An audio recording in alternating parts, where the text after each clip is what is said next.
HPV vaccination is one of the important aspects to reduce the cervical cancer and to eliminate. Hi friends, I am Dr. Manjula Patil, consultant OB/GYN at Motherhood Hospital, HRBR Layout, Bengaluru.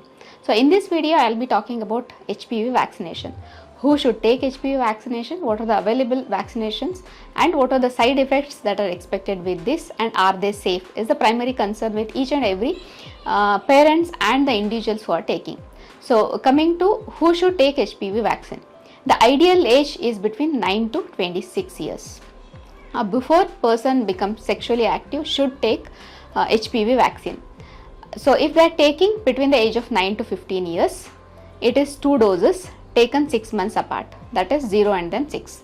If they are taking between 15 to 26 years, it will be 3 doses, 0 dose 2 months after the first dose and then followed by 6 months after the first dose. So that is effectively 3 doses. This difference is basically because the younger the population that takes the HPV vaccine, they will have a higher immunogenicity. They have a higher production of antibodies against this HPV virus. Who should take? I mean, is it really confined only to girls? Absolutely no, because we know HPV infects both men as well as women. In fact, the developed countries have a school immunization programs where all the girls and boys between the age of 11 to 12 years are universally immunized against HPV vaccine.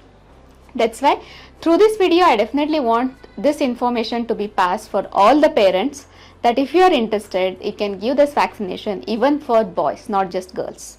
Other important aspect is women beyond the age of 26. Can they take HPV vaccine? Absolutely yes. So what are the various types of HPV vaccine? There are 2 types, which basically depends on the strains or the virus HPV types that they are going to cover. So one is a quadrivalent vaccine, second one is a nonavalent vaccine. So what exactly is a quadrivalent vaccine? It is basically effective against 4 virus, which includes 16, 18, 6 and 11. So in fact 16 and 18 HPV types are responsible for about 70% of the cervical cancer, and 6 and 11 HPV types are responsible for almost all cases of genital warts. So taking this quadrivalent vaccine is going to reduce the risk of cervical cancer by about 70%. So the second vaccine is basically nonavalent, which is effective against 9 strains of HPV, which are responsible for about 90% of the cervical cancer. So, and at the same time, I definitely want to tell to the audience that taking a vaccination is never an alternative to undergo a cervical cancer screening. So that means to say, even if you have taken a vaccination, you should undergo screening as per the schedule. This is given as an intramuscular injection. It can be given on the arm or even the gluteal region. So are there any major side effects associated with a vaccine? Absolutely no. Now it is proven beyond doubt, which has been there in place for quite long years, that there are no major side effects associated. So what are the commonest effects that we encounter?